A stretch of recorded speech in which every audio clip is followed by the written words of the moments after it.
जय श्री गणेश। माता दुर्गा के कवच के बारे में हम वर्णन कर रहे हैं। मार्कंडेय जी ने कहा,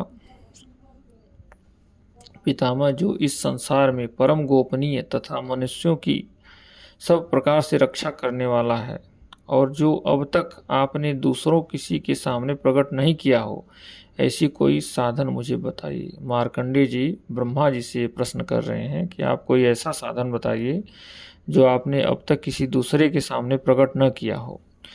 मार्कंडेय जी की बात सुनकर के पितामह जगत पिता ब्रह्मा जी ने बोले, ऐसा साधन तो एक देवी का कवच ही है, जो गोपनीय से भी परम गोपनीय, पवित्र तथा संपूर्ण प्राणियों का उपकार करने वाला है।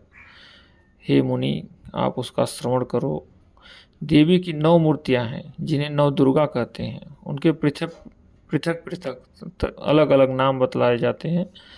प्रथम नाम जो है देवी का, वह शैलपुत्री के नाम से जानी जाती हैं, और दूसरी में माता दुर्गा ब्रह्मचारिणी के नाम से जानी जाती हैं, और देवी का तीसरा स्वरूप चंद्रघंटा के नाम से जाना जाता है। चौथी दुर्गा को कुष्मांडा कहते हैं। पांचवी दुर्गा का नाम स्कंद माता है। देवी के छठे स्वरूप को कात्यायनी कहते हैं। सातवां माता दुर्गा का कालरात्रि रूप है, और आठवां माता दुर्गा का महागौरी रूप है कि इसी नाम से, और नवां रूप माता दुर्गा का सिद्धिदात्री है। इसी नाम से देवी के 9 स्वरूप हैं, माता दुर्गा के 9 स्वरूप हैं।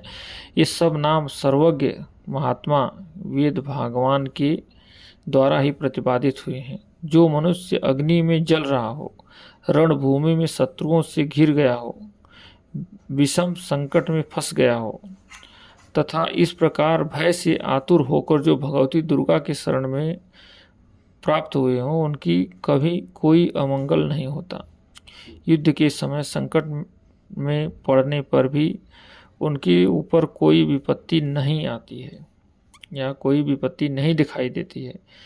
उन्हें शोक, दुख और भय की प्राप्ति नहीं होती। जिन्होंने भक्ति पूर्वक देवी का स्मरण किया है, उनके निश्चय ही अभ्युदय होता है। जो तुम्हारा चिंतन करते हैं, देवेश्वरी का जो चिंतन करते हैं, उनकी तुम निस्संदेह रक्षा करती हो।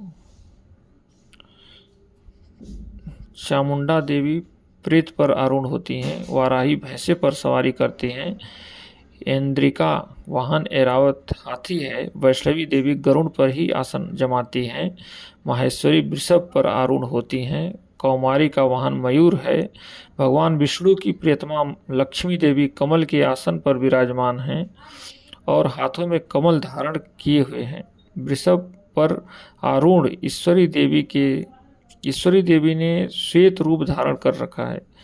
ब्राह्मी देवी हंस पर बैठी हुई हैं और सब प्रकार के आभूषणों से विभूषित हैं। इस प्रकार ये सभी माताएं सब प्रकार की योग शक्तियों से संपन्न हैं। इनके सिवा और भी बहुत सी देवियां हैं, जो प्रत्येक प्रकार के आभूषणों की शोभा से युक्त तथा नाना प्रकार के रत्नों से विभूषित हैं। हम और देवी के बारे में बता रहे हैं। ये संपूर्ण देवियां क्रोध में भरी हुई हैं और भक्तों की रक्षा के लिए रथ पर बैठी दिखाई देती हैं। ये शंख, चक्र, गदा, शक्ति, हल और मूसल, खेटक और तोमर, परशु तथा पास, कुंत और त्रिशूल एवं उत्तम शार्ंग, धनुष आदि अस्त्र शस्त्र अपने हाथों में धारण करती हैं। दैत्यों की शरीर का नाश करना, भक्तों को अभय दान देना और देवताओं का कल्याण करना, यही उनके शस्त्र धारण करने का उद्देश्य है। कवच आरंभ करने से पहले इस प्रकार प्रार्थना करनी चाहिए। महान रौद्र रूप, अत्यंत घोर पराक्रम, महान बल और महान उत्सव वाली देवी, तुम महान भय का नाश करने वाली हो, तुम्हें नमस्कार है। तुम्हारी ओर देखना भी कठिन है। शत्रुओं का भय बढ़ाने वाली जगदम्बिके, मेरी रक्षा करो। पूर्व दिशा में इंद्र शक्ति मेरी रक्षा करें। अग्निकोण में अग्नि शक्ति, दक्षिण दिशा में वाराही तथा नैवृत्त कोण में खड्गधारिणी मेरी रक्षा करें। पश्चिम दिशा में वारुणी और वायव्य कोण में मृग पर सवारी करने वाली देवी मेरी रक्षा करें। उत्तर दिशा में कौमारी और ईशान कोण में शूलधारिणी देवी रक्षा करें।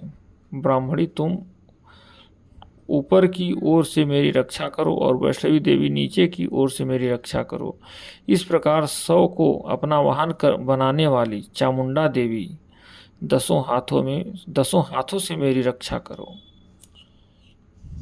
जया आगे से और विजया पीछे से मेरी रक्षा करो।